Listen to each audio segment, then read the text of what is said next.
Already. Okay, wait. 3, 2... Because now you started doing it, so now I can't start doing it because you need to do it at the same time. 3... This is all going in the episode. 2... Whoa. So you were both waiting for the other person. Countdown is a start. Yeah, You just gotta start. but neither of us are starting. So I'll go 3. Well, you can count it down. No, you did it wrong. You messed it up. Oh well, what are you gonna do? No, because you did the high note there, but it was supposed to be at the same level. Maybe you were doing it wrong. No, I have memorized to down to every note. I can bust out that ukulele over there right now. Okay. Where is it? Wait, where is it? Where is it? This is not the X-Men music podcast, so. It could be. All right. We could do it right now. Okay, Switch it up. We're gonna table that for next time. All right. Or not. Or not. The thing is, there's only really one iconic X-Men song. This is true. So that's all you would ever hear every single episode. Yeah. You can have whole concerts just doing that one over and over again. Okay. All right, I got Jonathan and Logan. We're going to be talking about Uncanny X-Men #1 and X-Factor #1. This is, of course, the part of the relaunch of the X-Men series after the fall of Krakoa. There will probably be spoilers because you can't really talk about this issue of X-Factor without spoilers. I will avoid spoilers as much as possible because I know these books are new and not all of us have read them yet. Yeah, including so we'll someone try not to get into spoilers. Who I'm silently judging right now. Don't call me out. So we'll probably focus more on just in general, more generalities here. So we'll start off with Uncanny X-Men #1. So we got Gail Simone, which very well-known writer. Artist is David Marquez. So those are your primary creatives on the series. Who's inker? So that's one thing I actually I'll start off with that. We'll start off with the art. So there's no inker. So they went straight from pencils to color with this one. Really? Yeah. So, if you look closely, you can tell that it's definitely just because I was going to pencil say, I like marks. how it looks. So I thought that was just like they were using a really fine point brush pen. Or a nib. No, these are definitely pencil marks, in my opinion. They are. Might be digital pencil marks? Possibly. Because it looks a bit too clean to be graphite to me. It could have been... or if it's like big paper. Yeah. It could have been obviously digitally altered after the fact too. Yeah. But in my opinion, I'd have to... Again, I really like this though. I like this style. It looks good. Especially that one panel with Gambit.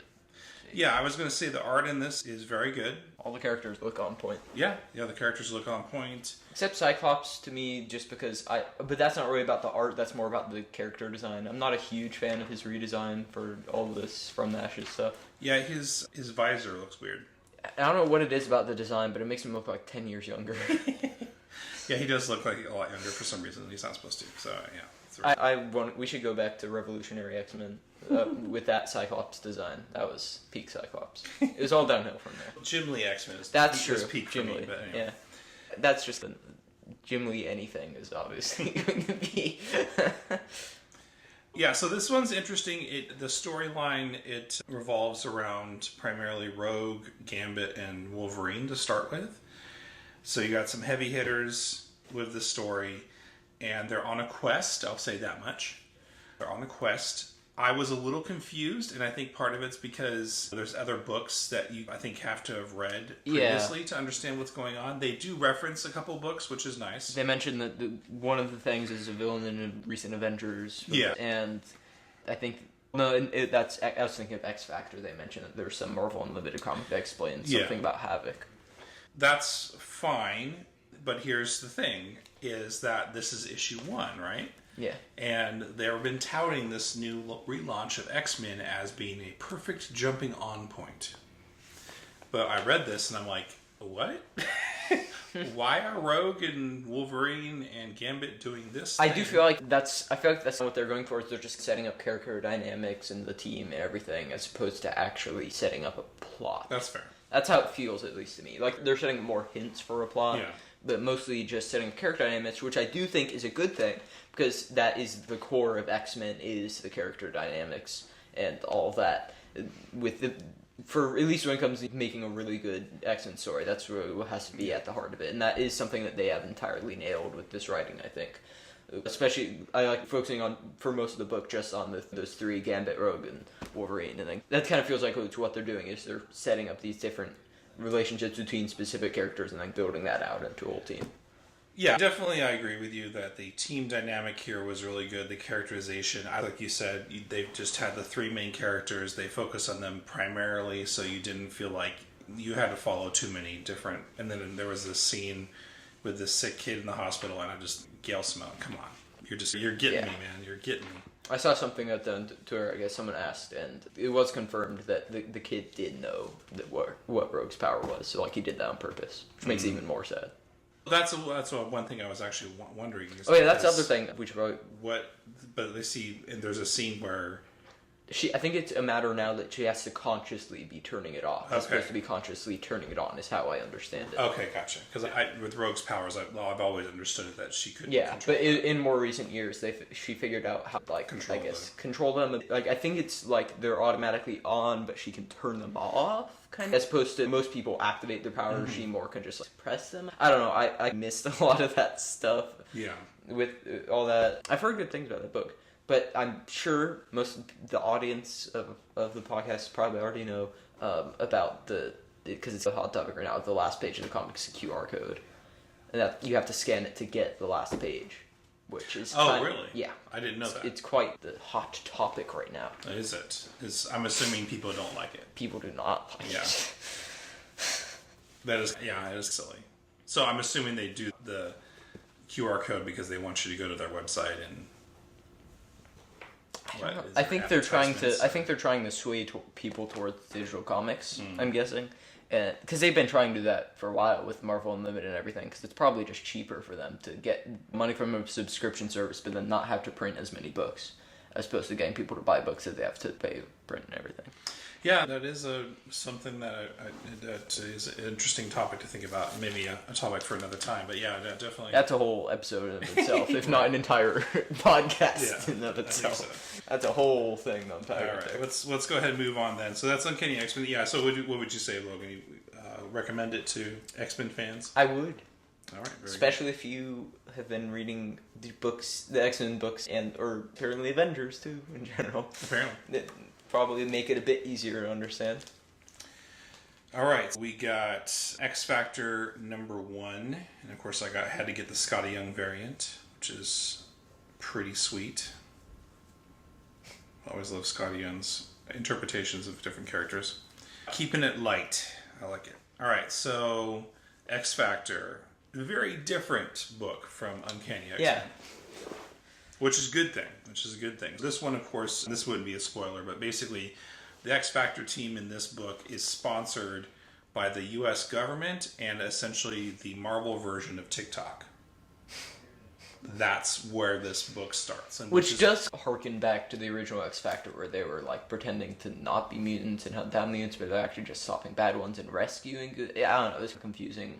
But also interesting concept at first. And I feel like they're doing a similar thing with this, where it's like a government-sponsored team of mutants and all that, but making the concept a bit more streamlined.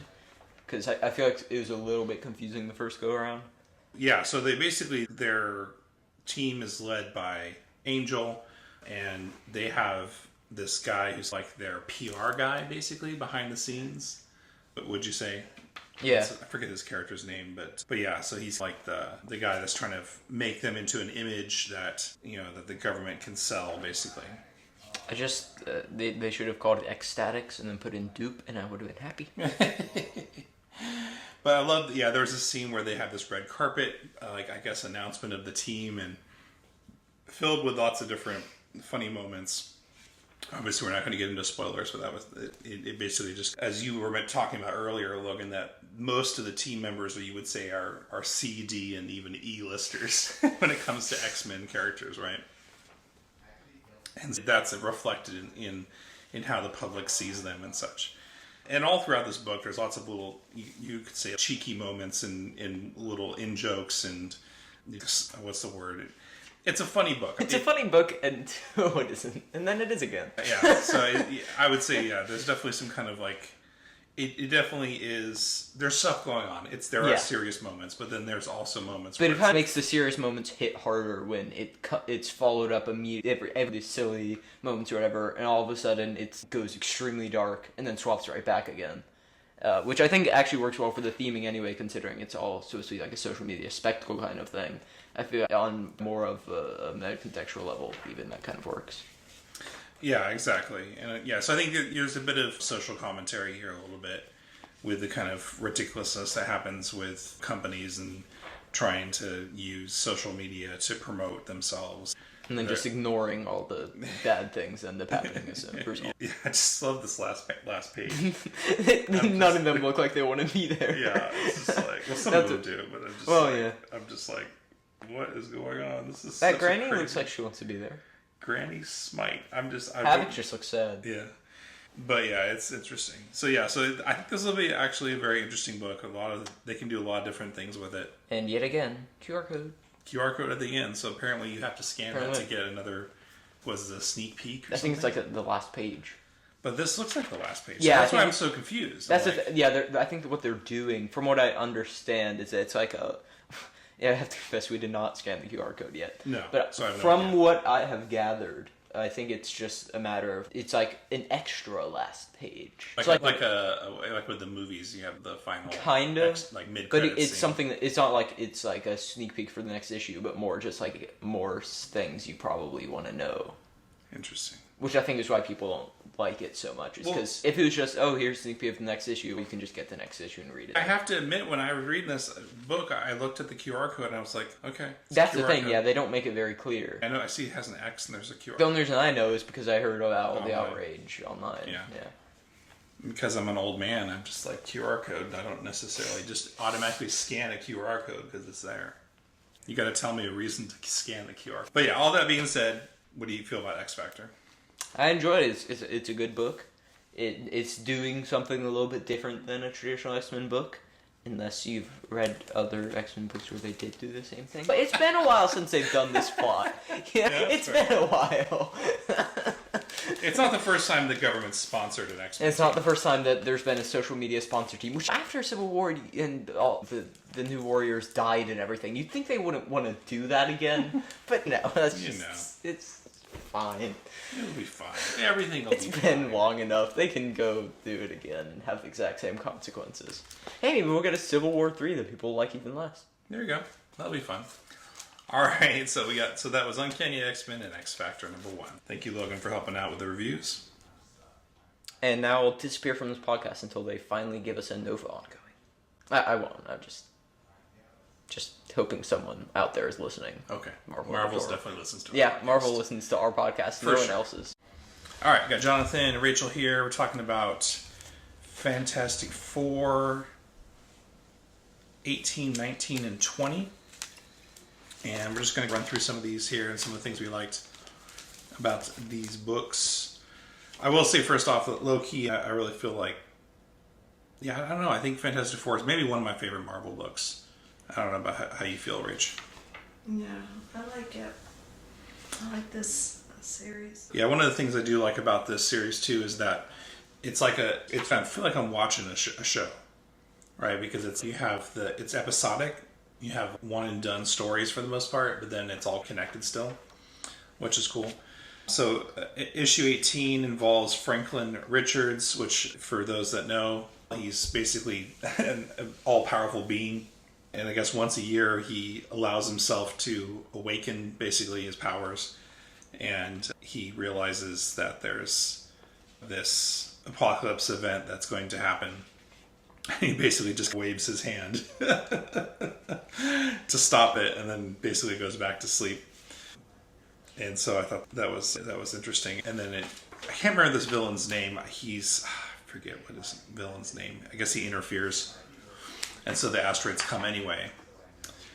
But then the Fantastic Four rally themselves together and figure out a way to stop the asteroids. And then even an interesting little tie-in with S.H.I.E.L.D. too, which I thought was cool. Yeah. Ben Grimm has a neck. Yeah, that's always a bonus. I tell you, I know it sounds like a petty little thing, but if you can give them the right shape, it makes a world of difference. Yeah, I'll be honest with you. I'm trying to think if I've ever drawn the Thing, but I imagine he's not the easiest character to draw. And that's the thing, right? I'm not gonna say that I could do better because I've never even tried. But if you're going to commission yourself to do the job, I expect you would know how to do the job correctly. Yes, I'm going to have a little higher expectation of the artist than I would of myself. That makes sense. No, I agree with that. Yeah, just if I go to the hospital, I'm not going to claim to be a surgeon, but I do expect the surgeon to do the right kind of job. That's what they're skilled for. Right.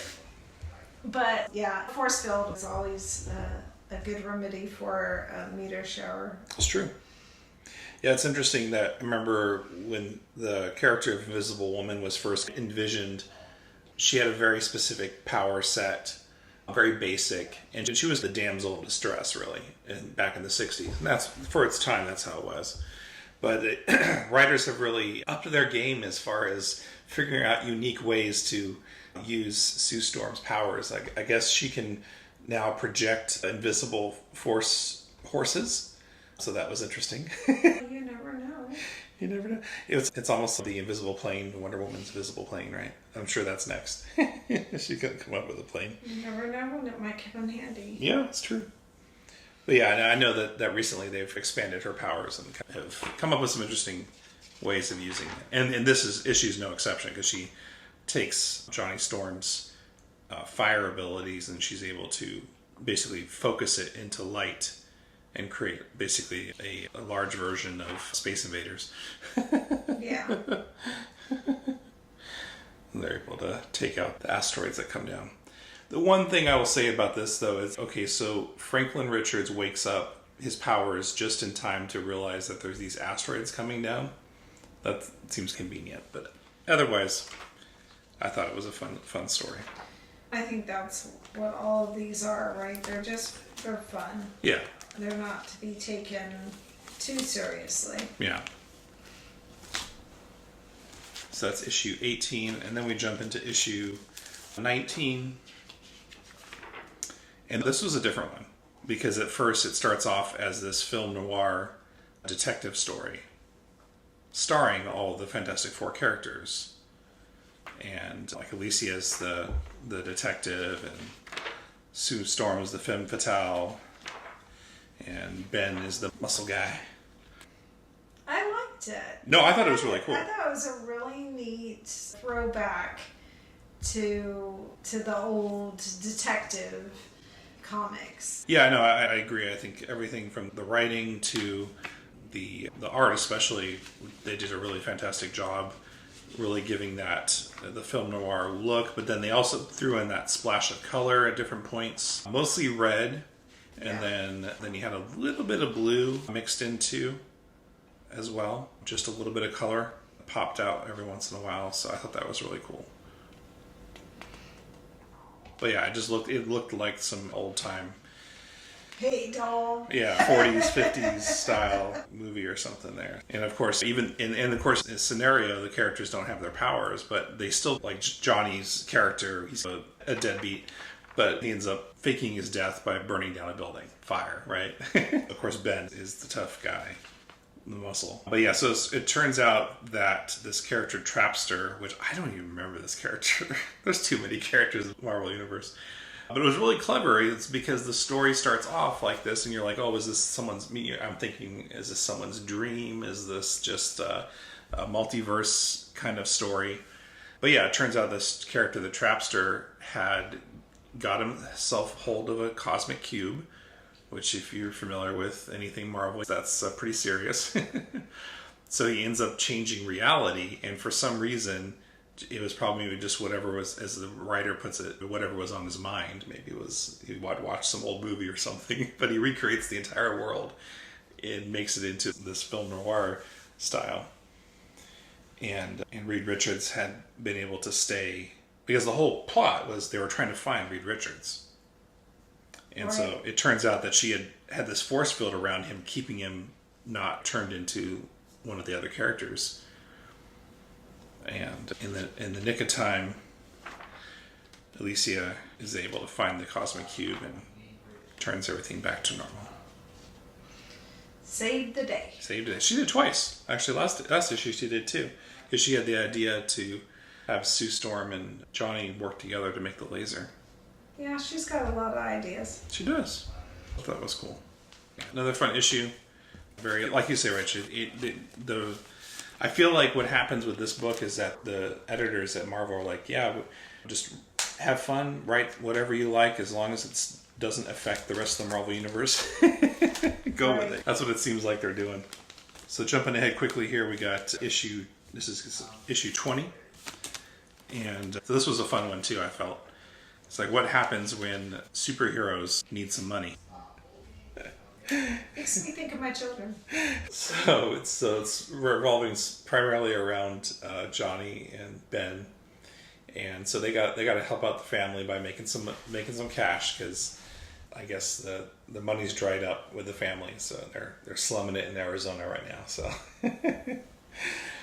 so they start off as security guards at a brewery, which Johnny's up to some antics with his fire powers, and of course, if you know anything about breweries, there's lots of flammable materials.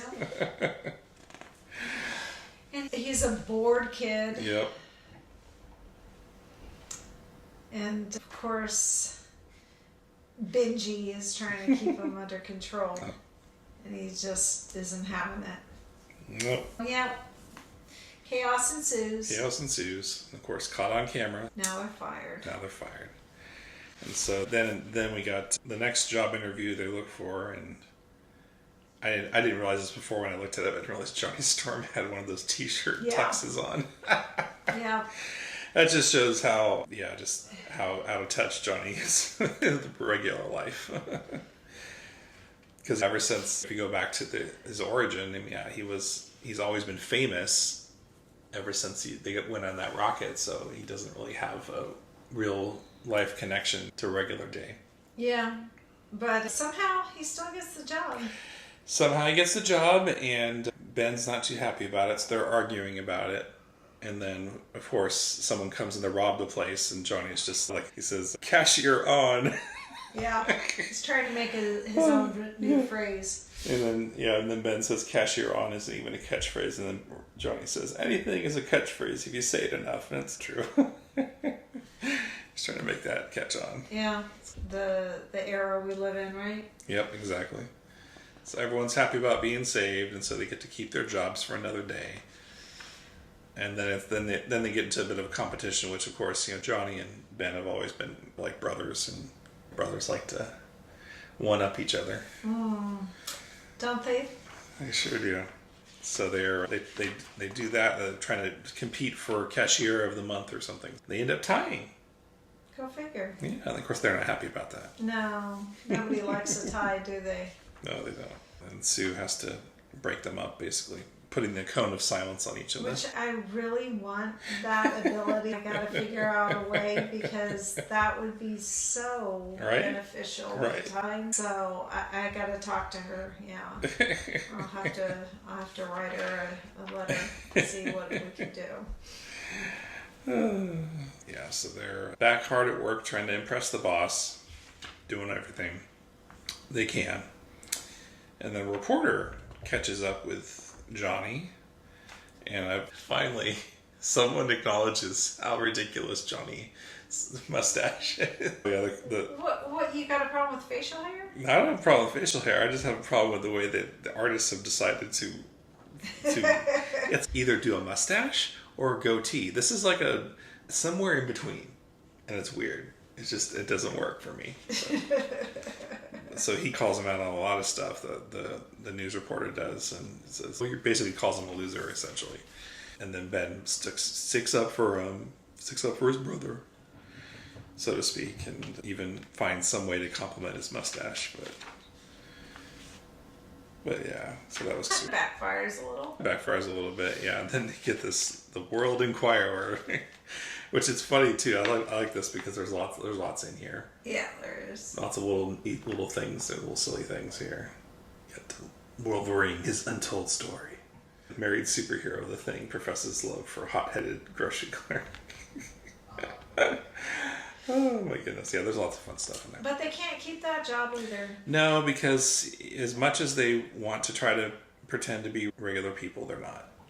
And, yeah, a bunch of classic Fantastic Four, I think, creatures pop up, and yeah, the manager realizes, they have a different job to do. Peace out. Peace out. So we probably won't see Johnny and Ben working at a grocery store anytime soon. I don't think so. I think they realize they have their own kind of job. Cashier on. Cashier on. Yeah, so like I said, those are fun. They're always fun. The Fantastic Four books. Yeah, I'm curious if we'll see them pop up in some other books anytime soon. Because it seems like I said, it feels like these books are just literally just self-contained. They don't have any connection really to the rest of the Marvel Universe in the comic way at the moment. There's little bits and pieces that it seems like they might be hinting at certain things, like the S.H.I.E.L.D. stuff, for instance.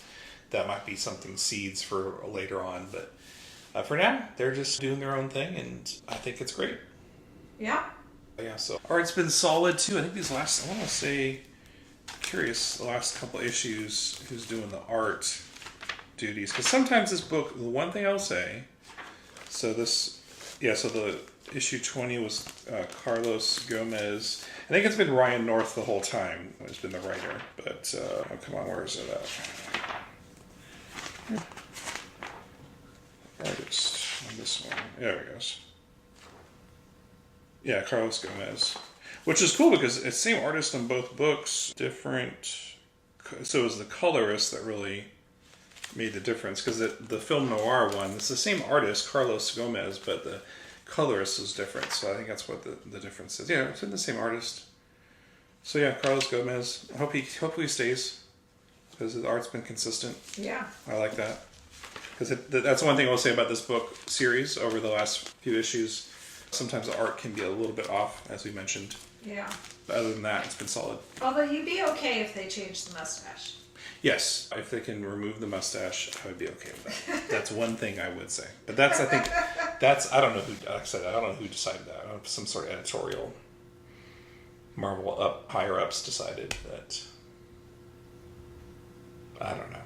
Maybe it was Scotty Young who decided, hey guys, let's give Johnny a mustache. I don't know. Maybe. To talk to him. Yeah, sure. All right, that'll do it for this review here of Fantastic Four, 18, 19, and 20. I've been Jonathan. And this is Rachel. And you've been listening to